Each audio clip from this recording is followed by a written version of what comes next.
Der alte Zauberer von Friedrich Glauser. Von der Bahnstation bis zur Abzweigung, die nach Weiblikon führte, war die Straße noch asphaltiert, und Wachtmeister Studer fluchte nicht allzu sehr, obwohl es vom Himmel schüttete und ein durchaus unangenehmer Herbstwind pfiff. Außer dem Wetter störte den Wachtmeister einzig die Rösti, die seine Frau ihm am Morgen vorgesetzt hatte, denn auf die Rösti am Morgen hielt er, der Wachtmeister Studer. Sein Vater, der im Emmental Bauer gewesen war, hatte sie am Morgen gegessen, sein Großvater auch. Warum sollte er eine Ausnahme machen? Aber dass man alt wurde, war eben eine Tatsache.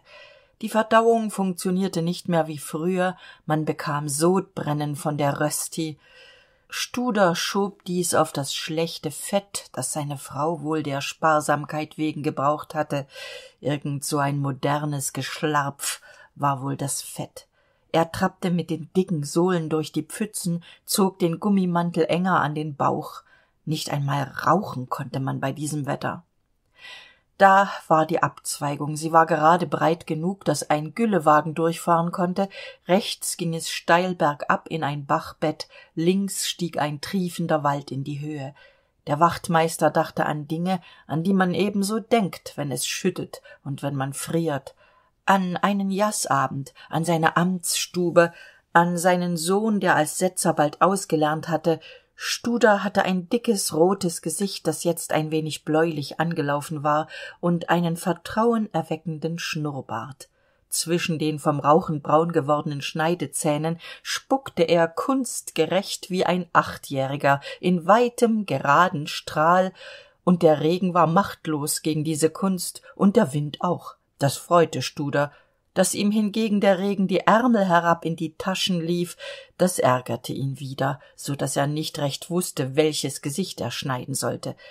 Es war überhaupt schwer, bei diesem Wetter seinen eigenen Willen durchzusetzen, besonders was das Gesichterschneiden betraf, denn der Regen fuhr ihm manchmal mit seinen nassen Fingern in die Augen, und die breite Krempe des Hutes war ein ungenügender Schutz gegen derartig böswillige Attacken.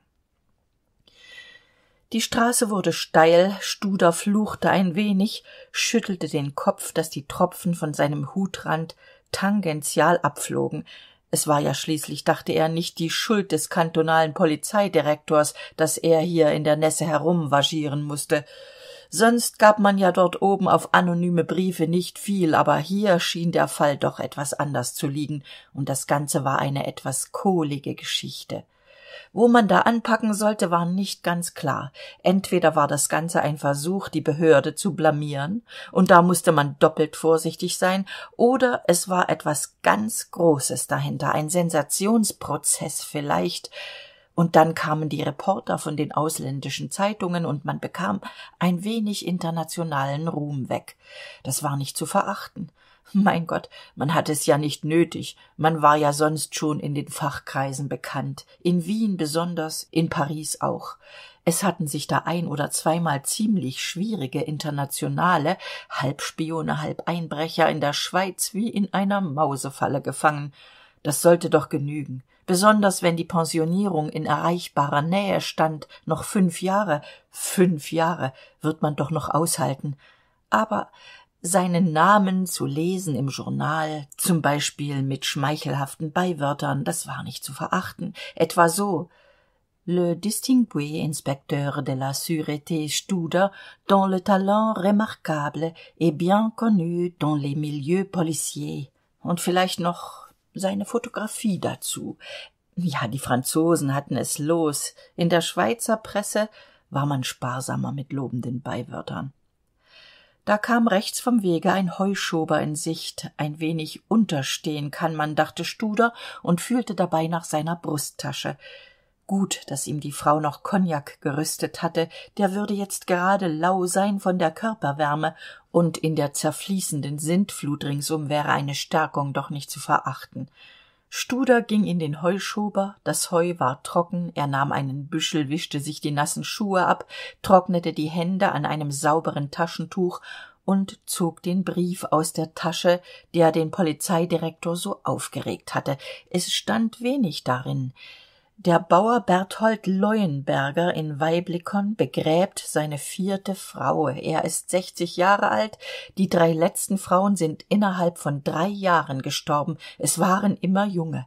Er sagt, das Wasser bei ihm auf dem Hof ist schlecht. Viele meinen etwas anderes. Wann wird das Gericht endlich einschreiten? Wenn das Wasser schlecht ist auf seinem Hof, warum ist er nie krank geworden, noch sein Vieh, Knecht und Gesinde? Jetzt gehet er wieder der Bauer, wie ein brüllender Löwe und suchet, wen er verzehren könne. Aber Gottes Gericht ist über ihm, wenn ihn das Gericht der Menschen vergisst. Die Schrift war verstellt, das Papier grob, längliche Rechtecke überspannten es wie ein feines Netz. Nach dem Schluss des Briefes mußte ihn ein Stündeler geschrieben haben, ein Bibelkundiger. In 3 Jahren 3 Frauen. Das war merkwürdig. Aber die Totenscheine mussten doch in Ordnung sein. Studer hatte mit dem Polizeidirektor im Telefonbuch nachgesehen und den Namen eines Arztes gefunden, der als gewissenhaft bekannt war. Dieser Arzt war früher am Spital gewesen. Die Polizei hatte bei Unfällen viel mit ihm zu tun gehabt. Der Mann war untadelig.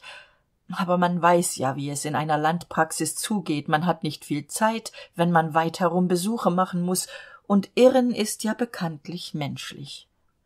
Studer stapfte weiter. Ganz wenig hellte sich das Wetter auf, das heißt, der Regen hörte auf zu fließen, dafür senkte sich ein dicker weißer Nebel über das Land. So dicht war dieser Nebel, dass Studer die Häuser zuerst gar nicht erblickte, aus denen der Weiler Weiblikon bestand. Ein Junge mit halblangen Hosen, die bis zur Mitte der nackten Waden reichten, die Füße in Holzschuhen, stapfte an ihm vorbei. »Wo ist die Wirtschaft?« fragte Studer. Der Junge glotzte zuerst, dann deutete er mit einer schmutzigen Knabenhand geradeaus und wies nach links, hob dann 5 gespreizte Finger. »Bist du stumm?« Der Junge nickte. »Also das 5. Haus links«, dachte Studer und stapfte weiter. Das Gastzimmer, das an den kleinen Laden stieß, war klein, nieder und finster.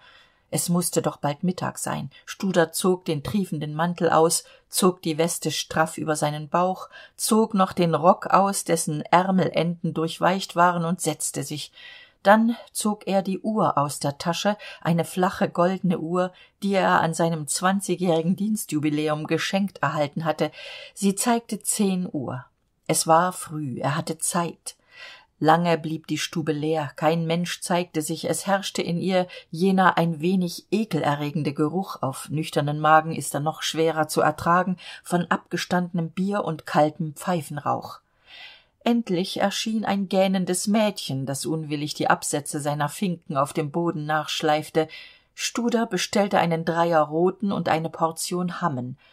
Das Fleisch war gut, er bestrich es dick mit Senf, auch der Wein war nicht schlecht, die Stube war gut geheizt, die nasse Luft von draußen vermochte nicht durch die Doppelfenster zu dringen.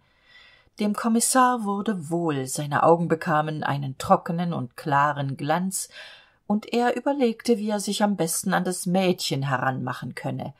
Diese Serviertochter mußte einmal in der Stadt gedient haben, sie hatte verraufte Dauerwellen und trug ein kunstseidenes, schon ein wenig brüchiges Kleid. Studer hätte es als einen psychologischen Fehler empfunden, eine Dorfmaid zu einer Consommation, wie sie in Genf sagten, einzuladen. Hier konnte man es riskieren. Das Mädchen bügelte in der Nähe des großen steinernen Ofens, der von der Küche her geheizt wurde, gestärkte Schürzen. Studer klopfte auf den Tisch. Er war der biedere alte Handlungsreisende, der sich gern eine kleine Zerstreuung gönnt, obwohl die Zerstreuung hier etwas Überwindung kostete. Als das Mädchen mürrisch näher kam, fragte er verlockend, ob sie nicht auch etwas nehmen wolle, es sei so kalt draußen. Das Mädchen schwärmte für Wermut, es holte die staubige Flasche vom Wandbord, sagte »Excusez« und »wenn's erlaubt ist« und drängte seine Magerkeit ziemlich dicht an den Wachtmeister, und das Gespräch entspann sich. Studer ließ sich Zeit. Man muss sich immer Zeit lassen. Er reise in Düngemitteln. Besonders Thomas Schlacke sei jetzt sehr preiswert zu kaufen, ein ausgezeichnetes Phosphordüngemittel, aber er wolle zuerst ein wenig Bescheid wissen über die Leute in der Gegend. Sein Auto habe er am Bahnhof gelassen, denn der Weg sei doch gar zu schlecht. Und er plätscherte, und das Mädchen langweilte sich und gähnte. Das war das Richtige, wenn sie gähnte, so ehrlich gähnte, dann glaubte sie ihm seine Geschichte, und vorsichtig begann er von den Bauern der Gegend zu reden und zu fragen, wer wohl den größten Hof habe und welche die besten Abnehmer seien, aber er wolle nur von solchen wissen, die Geld hätten im Haus, und man habe ihm besonders den Berthold Leuenberger gerühmt. Der habe so einen großen Hof, aber große Höfe seien meist verschuldet, ob man etwa bei diesem anklopfen könne? Und was das für ein schönes Kleid sei, das die Jungfer da anhabe, man sehe doch gleich, dass sie nicht von hier stamme, und gute Manieren habe sie, nur wie sie das Glas halte. Das kam alles in einem leise einschläfernden Redestrom, besonders die Komplimente, denn Studer hatte bemerkt, wie ein leises Erschrecken durch den mageren Körper neben ihm ging, als er den Namen Leuenberger nannte. Er säbelte an seinem Schinken herum. Ja, also dieser Leuenberger, ob es sich wohl empfehle, ihn zuerst zu besuchen. Komme er öfters in die Wirtschaft? In die bleichen Augen des Mädchens neben ihm kam ein seltsames Flimmern. Der Leuenberger habe den Leichenschmaus gestern bei ihnen gehabt. Leichenschmaus, fragte der Wachtmeister, wer denn da gestorben sei. Seine Frau. Dann sei es wohl nicht günstig, ihn heute zu besuchen. Das Mädchen stieß ein pfeifendes Lachen aus, leerte das Glas, fragte zutraulich, ob es ihr erlaubt sei, noch eins zu trinken. Der Wachtmeister nickte, das kam sicher gut, wenn diese Tucke halb betrunken war, und bohrte weiter. Also der Leuenberger habe den Leichenschmaus hier gehabt, wie alt er denn sei, ob er wohl wieder heiraten wolle. Das Mädchen zierte sich. Oh, es werde sich schon eine finden, die nicht alles glaube, eine couragierte. Es stellte sich heraus, dass der Leuenberger schon zu Lebzeiten seiner Frau oft in der Gaststube seine Abende verbracht hatte und dass eine Frau noch glücklich bei ihm werden könne. Was ist das für ein Mensch, dachte der Wachtmeister, dieser Bauer, hat nicht genug an 4 Frauen, die er unter den Boden gebracht hat, nein, er schafft auf Vorrat, während die letzte noch am Leben ist, sorgt er schon für die folgende. Fast wäre ihm die Frage herausgefahren, ob sie denn nicht Angst hätte, über den Frauen des Leuenberger walte doch kein guter Stern, aber er schluckte die Bemerkung noch rechtzeitig hinunter, untersuchte aufmerksam das Deckblatt seines Stumpens, er hasste es, diese Rauchware am falschen Ende anzuzünden, und schwieg, denn jetzt war Schweigen am Platz.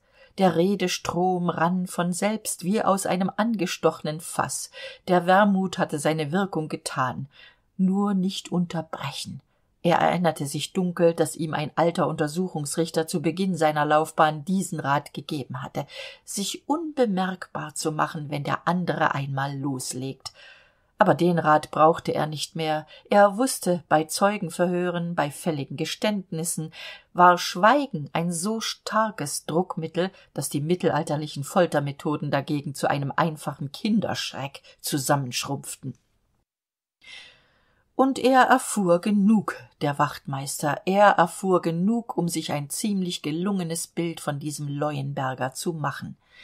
Das Mädchen schilderte ihn ganz gut als einen großen, mageren Mann mit noch dunkelbraunen Haaren, trotz seinem Alter, glatt rasiert. Mit seiner ersten Frau hatte er 40 Jahre zusammengelebt. Das Ehepaar hatte keine Kinder gehabt. Dann war die Frau an einer Lungenentzündung gestorben, vor 10 Jahren. Sie war fromm gewesen, den Bauer aber hatte man nie in der Kirche gesehen, auch nicht in der Stunde. Nach dem Tode der Frau war er allein geblieben und hatte den Hof bewirtschaftet mit einer Magd und 3 Knechten. Übrigens habe er einen schlechten Ruf, als stehe er mit dem Teufel im Bunde. Das Mädchen lachte und ließ Goldplomben sehen. Sie glaubte nicht daran, aber Tatsache sei, der Leuenberger habe viel Zulauf. Von weit herum kämen Leute, um ihn zu befragen, wenn Krankheit im Stall sei, auch bei Menschen, wenn der Doktor nicht mehr zu helfen wisse. Er stünde sonst gut mit dem Doktor, der Leuenberger, sagte das Mädchen. Bei den Krankheiten seiner Frauen habe er immer den Arzt beigezogen. Den Doktor Pfister, der sei jedes Mal 1-2 Mal hier heraufgekommen. Der Leuenberger habe ihn gerufen, aber der Arzt habe nichts Rechtes finden können. Darmkatarrh bei allen 3. Einmal habe er sogar an Typhus geglaubt, bei der 2. Frau, aber er habe es dann doch nicht kontrollieren können, denn da sei die Frau schon gestorben gewesen. Ja, der Leuenberger sei arg verhaßt, besonders bei den Frommen, und von diesen gehe die Sage aus, er stünde mit dem Teufel im Bunde. Als ob es so etwas gäbe, einen Teufel. Das Mädchen stieß wieder ihr pfeifendes Lachen aus. Sie sei aufgeklärt, sagte sie. Bevor sie in dieses Kaff gekommen sei, habe sie eine gute Stelle gehabt in der Stadt, und jetzt müsse sie hier unter dem Mond leben, bei den Rüchen. Aber der Leuenberger, das sei so der Beste hier herum. Immer manierlich, immer Fräulein Rosa, sagte er, und einmal habe er sogar gefragt, ob sie nicht seine Frau sein wolle, wenn er wieder Witwer sei. Warum nicht? Sie glaube doch nicht alles, was die andern da erzählen, und Angst habe sie keine. Als Frau von Leuenberger hätte sie dann keine Sorgen mehr, es ginge ihr gut, und der Leuenberger habe ihr versprochen, sie dürfe nach Bern fahren, wann sie wolle. Er habe schon lange daran gedacht, sich ein Auto anzuschaffen. Und wenn sie dann so ihre ehemaligen Freundinnen besuchen könne und triumphieren über sie, da nehme sie es noch gern mit dem Teufel auf. Aber jetzt müsse sie in der Küche helfen, es wundere sie überhaupt, dass die Wirtin noch nicht gekommen sei, sie zu holen, sie müsse das Mittagessen kochen, ob der Herr auch hier essen werde. Ja, sagte Studer, gegen 12:30 werde er zum Essen kommen. Er wolle jetzt zuerst ein wenig bei den Leuten anklopfen, wegen den Düngemitteln. Der Mantel war trocken, draußen bemühte sich eine schwindsüchtige Sonne, den milchigen Nebel zu trinken. Es gelang ihr schlecht, es war zu viel da, sie gab es auf, von der Anstrengung war sie ein wenig rot geworden.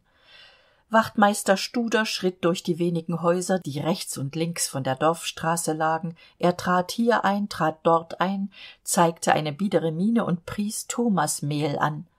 Manchmal, wenn die Frau allein daheim war und der Mann fort im Wald beim Holzen, wurde er in die Küche gebeten. Es war nicht schwer, die Frau auf das gewünschte Thema zu bringen, aber aus allen Gesprächen, die Studer an diesem Morgen führte, konnte er nur 2 ganz unwägbare Gefühle herausdestillieren: die Furcht, die alle Frauen vor dem Leuenberger hatten, und die Überzeugung, dass der Leuenberger 3 Frauen umgebracht hatte. Der anonyme Brief war somit erklärt, aber einen Menschen auf Gerüchte hin zu verhaften, das ging nicht. Studer wurde unsicher. Weibergetratsch, dachte er, und sah seinen schönen Sensationsprozeß zerfließen wie den Nebel vor ihm, der gerade jetzt 2 glänzend rote, zierliche Bäumchen freigab. Sie glühten in der Sonne wie flüssiges Erz, und durch eine sonderbare Gedankenverbindung mußte Studer an die Hölle denken, so wie er sie sich als kleiner Bube vorgestellt hatte. Sie hatten ihm genug vom Teufel vorgeschwatzt, die Weiber, den ganzen Morgen lang. Schon als Bub sei der Leuenberger ein gar merkwürdiger gewesen und habe mehr gesehen als andere Leute. Eine uralte Großmutter hatte sich erinnert, dass der Bertel, damals erst 11-jährig, am Tag der 10.000 Ritter gegen Abend atemlos heimgekommen war. Auf der Schwelle sei er zusammengebrochen, und in der Nacht habe er dann gefiebert. Im Fieber habe er immer von einem schwarzen Mann erzählt, der sei auf einem schwarzen Ross über den Galgenhubel geritten, und der Ritter, der Mann auf dem Ross, der habe keinen Kopf gehabt, aber er habe dem Jungen immer mit der Hand gewinkt. Seit diesem Tage sei der Leuenberger verändert gewesen. Er habe immer viel gelesen, die dicken Bücher, die sein Vater gehabt habe. Sein Vater sei auch ein Kluger gewesen, der habe das Vieh besprechen können, und der Großvater Leuenberger auch. Sie seien vor Generationen hier eingewandert, die Leuenberger, niemand habe gewusst, woher sie gekommen seien. Kein Sektionsprotokoll, keine richtig gehende Anzeige. Studer nannte sich einen Idioten. Er hätte doch wenigstens, bevor er hier heraufkam, sich an den Arzt wenden können, der die Frauen behandelt hatte, und diesen fragen, ob ihm nichts aufgefallen sei. Es war dem Wachtmeister ungemütlich zumute. Er fröstelte, ob er sich wohl diesen Morgen bei dem Sauwetter erkältet hatte, fühlte sich hin und her gerissen. Sollte er einfach ins Wirtshaus zurückgehen, dort zu Mittag essen und dann sang- und klanglos wieder nach Bern zurückkehren? Aber es hielt ihn etwas zurück. Man blamiert sich nicht gern, wenn man einmal so lange Dienst getan hat. Und sollte er vor diesem Leuenberger einfach ausreißen? Ganz dunkel und ohne dass er es hätte formulieren können, kam ihm die Überzeugung, dass das Frösteln einfach ein Zeichen der Angst sei. Was Erkältung! Er hatte schon oft in noch ärgerem Wetter stundenlang auf der Straße irgendeinem aufpassen müssen. Furcht vor dem Leuenberger? Er stampfte wütend vorwärts, aber so blindlings, dass die Sohle in eine Wasserlache klatschte und das Wasser an seinen Hosen in die Höhe spritzte.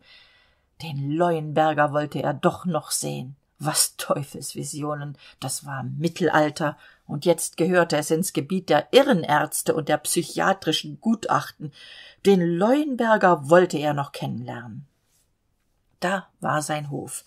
Studer stellte fest, dass er geträumt haben müsse, denn die roten Bäumchen waren jetzt gerade neben ihm, also war er kaum 10 Schritte vorwärts gekommen. Er nahm einen Anlauf, die nassen Hosen scheuerten an seinem Knie, rechts von ihm breitete sich ein riesiger Obstgarten aus. Alte Bäume, stellte Studer fest, aber vor noch nicht langer Zeit frisch gepfropft, und dieser Obstgarten ließ eine dunkle Erinnerung in ihm auftauchen. Obstbäume, Schädlinge, Schädlingsbekämpfung. Was brauchte man zur Schädlingsbekämpfung? Arsenite? Vor der Tür des Hauses blieb Studer einen Augenblick stehen. Ein Giftprozess, bei dem er Zeuge gewesen war, ging ihm durch den Kopf. Was waren doch die Symptome von Arsenvergiftung? Durchfall? Ja, was hatte nur der Experte gesagt? Es sei manchmal schwer, eine Arsenikvergiftung festzustellen. Die Ähnlichkeit mit anderen Darmkrankheiten sei groß. Nur die chemische Analyse der inneren Organe könne Sicherheit geben. War da der Angriffspunkt? Aber warum hatte dieser Leuenberger, wenn er ein Giftmörder war, und das war doch nicht bewiesen, warum hatte er dann seine Frauen ermordet? Es waren doch alle arme Meitschi gewesen, hatten sie ihm erzählt. Er hatte doch nichts davon. Warum? Er stieß die Tür auf. Der Wachtmeister Studer legte sein Gesicht in biedere Falten und trat in die Küche. Sie war leer. Im Zimmer nebenan hustete jemand. Studer tappte laut auf den Fliesen. Nebenan stand jemand auf. Die Verbindungstür wurde aufgerissen. In ihr stand ein großer alter Mann und blickte auf den Eindringling. »Was wollt ihr?« fragte der alte Mann. Studer war in seiner Rolle, er redete ölig von Thomas Schlacke und Düngemitteln und ob er den Bauern vor sich habe, und während er redete, hatte er Mühe, dem andern in die Augen zu sehen. Es war schwierig, sehr schwierig, die Lider nicht niederklappen zu lassen, dem Blick des anderen standzuhalten. Eine alte Redensart ging dem Wachtmeister durch den Kopf. Der kann auch mehr als Brot essen.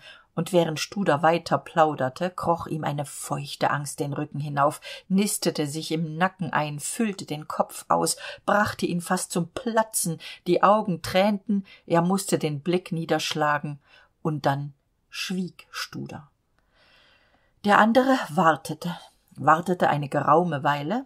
Dann kam von der Tür eine merkwürdig durchdringende Stimme. Einen Ton hatte diese Stimme, der Erschütterungen im Körper auslöste, nicht unangenehme, so wie ein leichter elektrischer Strom. »Tretet näher«, sagte die Stimme, »ihr seid willkommen. Habt kein freundliches Wetter gehabt, um auf den Berg zu kommen.« Pause. »Und zu mir zu kommen, um eure Düngemittel anzupreisen. Es wird wohl nicht so sehr pressieren. Ihr bleibt zum Essen bei mir? Habt gern einen Gast von Zeit zu Zeit, man hört etwas von der Welt, und gerade jetzt seid ihr willkommen. Jetzt, wo ich im Leid bin.« Wachtmeister Studers Verstand hatte plötzlich jegliches exakte Arbeiten vergessen. »Ich mache mich lächerlich«, dachte er, während er seinen rundlichen Körper an dem sehnigen des anderen vorbeidrückte. Ein helles, warmes Zimmer, die Sonne spritzte vielflüssiges Gelb durch die kleinen Scheiben der Fenster. Es ging wirr zu im Kopf des Wachtmeisters.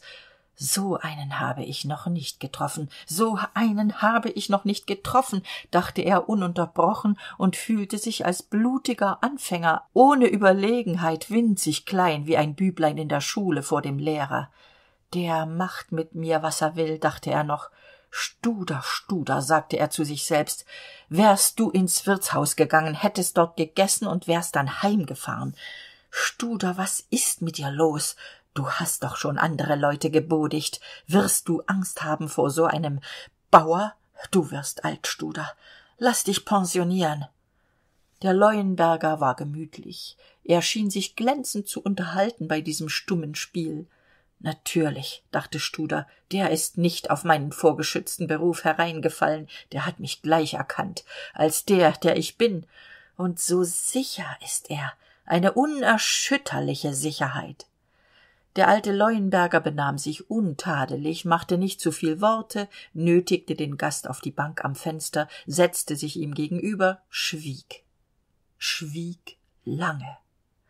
Studer nahm einen Anlauf. Ihr seid also im Leid? Fragte er, so harmlos als möglich, und auf einen kurzen Augenblick hob er die Augen. Unerträglich, was dieser alte Bauer für einen Blick hatte. Es sah aus, als seien seine Augen aus einem matten Stein. Nur dort, wo die Pupillen saßen, drangen zwei spitze Strahlen hervor. Anders konnte man das wohl nicht nennen. Die trieben einem das Wasser in die Augen, und Studer klappte wieder mit den Lidern. »Ja«, sagte Leuenberger, »meine Frau ist gestern begraben worden. Sie ist zu Verwandten gefahren, hat wohl etwas Unrechtes gegessen. Sterbend haben sie mir die Leute ins Haus gebracht. Der Doktor hat sie kurz vorher gesehen, kurz vor ihrem Tode. Ein Darmfieber, ja.« Und Leuenberger schwieg wieder. Er hatte die Hände vor sich auf dem Tisch gefaltet, langfingrige Hände, stellte Studer fest, mit gekrümmten Nägeln daran, gelblichen Nägeln, gewölbt. In der Küche lief jemand herum. »Rösi«, rief Leuenberger ganz sanft, es klang wie das Mauzen eines Katers, ein junges Mädchen erschien. »Lauf in die Wirtschaft und sag dort, die sollen nicht auf den Herrn warten, der Herr ist hier.« Schweigend ging das Mädchen, auch sie hatte den Blick nicht gehoben. »Also«, sagte Leuenberger und blickte auf die alte Tischplatte, »ihr wollt mir Kunstdünger verkaufen, oder?« Wenn er die Augen gesenkt hielt, war sicher nichts Besonderes an diesem Bauer. Er war ein alter Bauer wie andere auch, mit einem runden samtenen Käppchen auf dem Kopf, das mit bunten Seidenblumen bestickt war. Welche von seinen Frauen hat ihm jetzt das Käppchen gestickt, dachte der Wachtmeister, und zugleich sollte er antworten, und wieder war dies unangenehme Gefühl im Nacken da. Am ehesten erinnerte es noch, dies Gefühl, an den Eindruck, den man in einer Schlägerei hat. Man hat sich nach vorn zu wehren, und plötzlich bekommt man die Warnung, so als ob man Augen hinten im Kopf hätte, hinter dir steht einer mit aufgezogenem Gummiknüppel, und jetzt schlägt er. Furchtsam sah sich der Wachtmeister um. Hinter ihm war ein unschuldiges, niederes Fenster, niemand blickte durch die Scheiben, vor ihm saß ein alter Mann mit gefalteten Händen, von nirgends her drohte Gefahr, und doch war es unheimlich in diesem sauberen Bauernzimmer, und ganz schnell schickte der Wachtmeister einen Blick ringsum. Ein alter Schrank, in einer Ecke der breite Ofensitz, ein Bord an der Wand, alte Bücher darauf. Studers Blick blieb an den Büchern haften. Leuenberger sah auf, folgte der Richtung, nickte, sagte, als müsse er eine Frage beantworten, »Alte Bücher, ja, vom Urgroßätti, Bücher, die man nicht mehr findet, mit handschriftlichen Bemerkungen. Ich zeig sie nur nicht gern.« Und wieder das Schweigen. Draußen in der Küche das scheue Klappern von Holzböden, das Mädchen musste zurück sein. Pfannen rasselten, Wasser lief, ein Hahn krähte vor dem Fenster. Und nicht einmal ein Sektionsprotokoll, dachte der Wachtmeister. Wie kann man an diesen Menschen herankommen, das Spiel beginnen? Es kam ihm ein dummer Vergleich in den Sinn, aber er wurde ihn nicht los. Wie beim Jassen musste er denken. Der Gegner hatte die Hände voll Trümpfe. Er trumpft, er hofft, den Match zu machen. Nur eine falsche Karte hat er, und beim vorletzten Stich hat man noch 2 Asse in der Hand. Welches soll man verwerfen? Verwirft man das Falsche, ist man der Lackierte. Auch hier. Der andere hatte alle Trümpfe, aber eine falsche Karte hatte er. Das Gefühl hatte Studer deutlich, und er musste verwerfen. Wenn er nicht die richtige Karte behielt, dann war alles verspielt. Sein ganzes Leben war nichts wert. Hier war ein Kampf auf seinem Boden. Eigentlich war er doch auch ein Bauernsohn. Gott, die Internationalen, so klug waren sie nicht, und die großen Kanonen kamen ja nie in die Schweiz. Aber dieser Bauer, dieser Leuenberger, der reizte ihn, dem musste er es zeigen, und dabei hatte das Spiel doch kaum begonnen. Und wo war der Einsatz? Diesmal war es nicht ein halber Liter Fondant, es ging um mehr. Ganz geistesabwesend zog Studer sein Taschentuch aus der Tasche und wischte sich die Stirn. Er schwitzte. Dieses Schweigen in dem kleinen Zimmer, es war nicht zum Aushalten. Und dann wurde es auch noch dunkel draußen, der Nebel hatte sich wohl wieder eingefunden. Nein, es regnete, ganz leise plätscherte es gegen die Scheiben. Ihm gegenüber der sanfte alte Mann mit dem Samtkäppli und den gestickten Blumen. Und da spielte der Bauer den ersten Trumpf aus. »Ihr habt euch gar viel um mich interessiert, Herr«, sagte er mit einer so stillen, unbeteiligten Stimme, und ganz ruhig blieb er dabei. Einen Moment nur blitzten die Strahlen aus den versteinten Augen. »Was meint ihr?« fragte Studer unbedacht und hätte das Wort so gerne wieder eingefangen. Er hätte schweigen sollen. Schweigen war das Beste. Was hatte der alte Untersuchungsrichter gesagt? Und er seufzte, denn er dachte, Untersuchungsrichter haben gut reden, die sitzen in ihrem Büro. Wir haben die Vorarbeiten getan, sie thronen hoch oben, sie haben Autorität. Ich möchte einen Untersuchungsrichter an meiner Stelle sehen. Aber der andere schien das Spiel auch zu kennen, denn auf die Frage des Wachtmeisters schwieg auch er und blickte nur still und ruhig auf seine gefalteten Hände. Dann sagte der Leuenberger mit seiner tönenden Stimme: »Ja, 3 Frauen habe ich verloren in den letzten Jahren.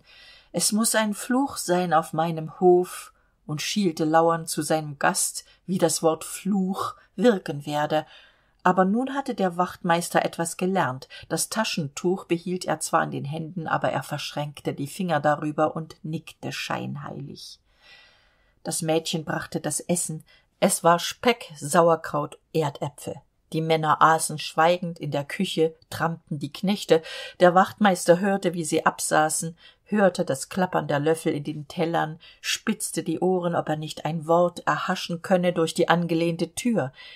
Die Knechte aßen schweigend, Stühle rückend, sie klapperten hinaus, das Mädchen kam ins Zimmer, räumte den Tisch ab, stellte eine Flasche Brönz auf den Tisch, 2 Gläser, verließ wieder das Zimmer. Das waren keine Schnapsgläser, das waren Weingläser. Der Leuenberger füllte die Gläser, trank das seine mit einem Ruck leer, der Wachtmeister folgte dem Beispiel. Er hätte am liebsten einen langen Fluch hinausgeschmettert, aber mittendrin wäre ihm der Atem ausgegangen. Das war ja Salpetersäure. Der Leuenberger verzog keinen Muskel im starren Gesicht. »Ein gutes Schnäpslein«, sagte er, und es schien dem Wachtmeister, als grinse er auf den Stockzähnen, und dann spielte er den 2. Trumpf aus. »Was hat sich die Polizei in Bern um meine Angelegenheiten zu kümmern, dass sie einen Wachtmeister zu mir heraufschickt? Hab ich etwas verbrochen?« War es der Schnaps, der zu wirken begann? War es der offenkundige Hohn? Plötzlich war Studer ganz klar im Grind, wie er sagte. Die Ängstlichkeit war plötzlich fort, er fühlte plötzlich ganz deutlich, der da gegenüber ist reif. Jetzt ihm nur Zeit lassen, jetzt mit ihm saufen den ganzen Nachmittag lang. Noch einmal verwirrten sich seine Gedanken, ganz kurz, er dachte an seine Gesundheit. Bei deinem Herzen, dachte er, kann es dich einen Schlag kosten. In Gottes Namen, dachte er, die Kinder sind fast erwachsen, die Alte hat die Pension. War wieder klar, zog das Schnupftuch, tat verlegen, schneuzte sich, bevor er antwortete, und ließ seine Antwort ganz kläglich klingen. »Oh, gegen euch hat man apartig nichts. Aber es sind natürlich immer böse Mäuler um den Weg, und wir haben da einen Brief empfangen, der...« Er zögerte scheinbar, dann zog er den Brief aus der Tasche und legte ihn vor den Bauer hin. Jetzt zog der Bauer das Schnupftuch, hielt es einen Augenblick wie zögernd in der Hand, dann kam die Brille zum Vorschein, er putzte die Gläser, mitten in diesem Geschäft störte ihn der Wachtmeister. »Rauchet ihr?« und er hielt ihm eine längliche Tasche voll brandschwarzer Toscani hin. Leuenberger sagte, »Ich danke auch«, wählte eine, legte sie neben sich, putzte die Brille fertig, setzte sie umständlich auf. Da hatte Studer schon ein Streichholz angebrannt, bot dem Bauern Feuer, das Zündholz verbrannte dem Wachtmeister schon die Finger, er hielt aus. Dunkel fühlte er, hier kam es auf solche Kleinigkeiten an, auf unbeteiligt tun, auch wenn man sich die Finger verbrennt. Endlich brannte die Zigarre, Leuenberger spie sittsam Rauchschwaden aus wie eine wohlerzogene Lokomotive, goß die Gläser voll, schluckte die Salpetersäure und beobachtete dabei den Wachtmeister. Un homme averti en vaut deux, dachte Studer und ärgerte sich, dass ihm heute so viel Welsches im Kopf herumspukte, aber er trank das Zeug gelassen aus, schnalzte dann sogar mit der Zunge, und jetzt war er es, der sagte: »Ein gutes Schnäpslein.« Der Leuenberger beugte sich über den Brief. Er studierte ihn, lange und aufmerksam, schob ihn dann zurück. »Ja«, sagte er, »es gibt böse Leute auf dieser Welt.« Wieder das Schweigen. Der Regen pritschelte an die Scheiben, es war ein schmutziges Dämmerlicht im Zimmer, die Männer rauchten. Wenn nur nicht diese Stille über dem Hof gewesen wäre. Studer fühlte, wie ihn die Gefahr wieder im Rücken bedrohte. Darum sagte er, und es klang mehr wie eine nebensächliche Feststellung: »Den Frauen wird's nicht wohl sein in der nassen Erde auf dem Friedhof, bei dem Wetter. Was gehen mich die Frauen an? Mein Großätti hat 6 begraben.« »Die richtige Blaubartfamilie«, sagte der Wachtmeister, und kaum waren die Worte heraus, hätte er sich mit den Fäusten an den Kopf klepfen können, solche Dummheiten zu sagen. Aber die Antwort war scheinbar doch richtig gewesen, denn der andere bekam einen sonderbaren Tick in die Mundwinkel. Man konnte es gerade noch sehen, die Mundwinkel zitterten. Jetzt nahm Studer die Flasche vom Tisch und goß die Gläser voll. Es war gegen die Etikette, er wusste es, aber jetzt scherte er sich den Teufel um die Etikette. Er musste den andern Teig machen. Teig wie eine Birne, die man in der Hand zerquetscht. »Zum Wohl«, sagte er. Der Bauer zögerte, dann trank er, und wieder war es Studer, der sich zu bemerken erlaubte: »Ein gutes Schnäpschen.« Da stand der Leuenberger auf, drehte das Licht an. Fast hätte der Wachtmeister durch die Zähne gepfiffen. Die Augen des anderen waren gar nicht mehr steinern. Sie schwammen, die Augen, sie waren feucht. Dass er jetzt das Schweigen bewahrte, rechnete sich der Wachtmeister später hoch an, obwohl...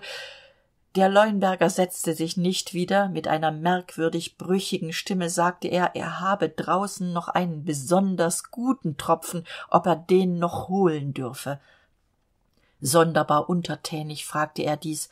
Der Wachtmeister nickte. Er tat gut gelaunt, obwohl es ihm plötzlich kotzübel wurde und schwarz vor den Augen. Er biß die Zähne zusammen, schneuzte sich, dass ihm schier der Kopf platzte. »Nur jetzt nicht abgehen«, dachte er, »sonst hat das Ganze keinen Sinn gehabt. Aufpassen jetzt!« Er schrie es sich innerlich zu, und es half. Der Leuenberger ging hinaus. Er blieb lange fort. Der Wachtmeister wäre gern hinausgegangen, um sich zu erleichtern. Er hielt aus wie ein Soldat auf verlorenem Posten. Endlich kam der Bauer wieder ins Zimmer. Er hielt eine kleine Flasche in der Hand. Sie war verstaubt, aber sie war schon entkorkt. Der Bauer hielt sogar noch den Pfropfenzieher mit dem Korken daran in der Hand. War es dieser Umstand, der dem Wachtmeister verdächtig vorkam? Er hätte es später nicht sagen können, aber der Leuenberger machte eine zweite Dummheit. Er sagte nämlich: »Ich hab genug getrunken, probiert ihn allein, Herr.« Jetzt hat er die Farbe verraten, die Farbe der falschen Karte. Fast hätte es der Wachtmeister hinausgebrüllt, aber so nahm er nur dem andern die Flasche aus der Hand und den Pfropfenzieher, drehte sorgfältig und langsam den Korken ab, verschloss die Flasche, steckte sie in die Tasche, in dieselbe Tasche, in der er die Toskani trug, und sagte mit ganz neutraler Stimme, jetzt war er wieder der Fahnder Wachtmeister Studer von Bern, eine Amtsperson: »Die Flasche will ich lieber dem Gerichtschemiker mitbringen.« Einen Augenblick stand der Leuenberger noch kerzengerade, dann hockte er ab, stützte den Kopf auf eine Faust und stierte auf den Tisch. »Es war doch nur wegen dem Fliegenkönnen«, sagte er wie aus einem Traum heraus. Der Wachtmeister schwieg. Wollte der da Komödie spielen? Der sollte jetzt ausspucken, und wenn auch keine Zeugen für das Geständnis da waren, jetzt konnte man doch die Exhumation beantragen. Jetzt hatte er, der Wachtmeister Studer, doch das richtige Ass behalten. Aber um Gottes Willen kein Wort reden. Ein wenig Mitleid hatte er mit dem Mann. Vielleicht war er doch ein wenig verrückt gewesen. Aber gerade in das Mitleid hinein stachen ihm wieder die seidengestickten Blümlein auf des Bauern Samtkappe in die Augen. Die Finger, die das gestickt hatten, die waren verfault, die hatten sich vielleicht im Todeskampf gebogen, und niemand hatte ihnen geholfen, den Fingern. Er war wohl auch beschwipst, der Wachtmeister, dass ihm solche Gedanken kamen. Jetzt sprach der andere wieder. Ja, wegen dem Fliegen. Der Großätti hat es doch in seinem Buch geschrieben gehabt, nach der 7. toten Ehefrau, da bekommt man die Gewalt, da kann man fliegen. Ihm ist's fast gelungen, aber die 7. hat ihn überlebt, sonst hätte er fliegen können. Aber Mensch, brüllte ihn der Wachtmeister an, er brüllte wirklich so etwas Verrücktes, und der viele Schnaps den ganzen Nachmittag, aber Mensch, und die Alpenflüge, auf jedem Flugplatz kannst du doch fliegen. Da blickte ihn der Leuenberger unendlich überlegen an, seine Augen versteinten wieder, und das alte Leuchten durchstach die Pupillen, und ganz leise mit seiner alten tönenden Stimme sagte er: Und die Unsterblichkeit? Kann ich die mir auch auf dem Flugplatz kaufen? Es heißt, und du wirst fliegen können bis ans Ende der Tage der Welt, und nichts wird dir verborgen sein. Er sprang auf, holte eins der alten Bücher vom Wandbord, schlug es auf. Mühsam entzifferte der Wachtmeister die altertümliche Handschrift. Ja, da stand es: bis ans Ende der Tage. Er nahm das Buch unter den Arm. »Kommt jetzt mit, Leuenberger«, sagte er sanft, »das andere wird sich finden.« Sie zogen den Berg hinab durch das stille Dorf. Der Leuenberger wehrte sich nicht. Im kleinen Städtchen lieferte ihn der Wachtmeister ins Bezirksgefängnis ein, nach einer telefonischen Unterredung mit Bern. Aber der Wachtmeister Studer kam um seinen wohlverdienten internationalen Ruhm. Das Journal brachte weder sein Bild noch eines jener schmeichelhaften Beiwörter, die von den Franzosen so gut beherrscht werden, denn der Leuenberger erhängte sich in der gleichen Nacht in seiner Zelle, und niemand weiß, ob seine Seele nicht doch das Fliegen gelernt hat.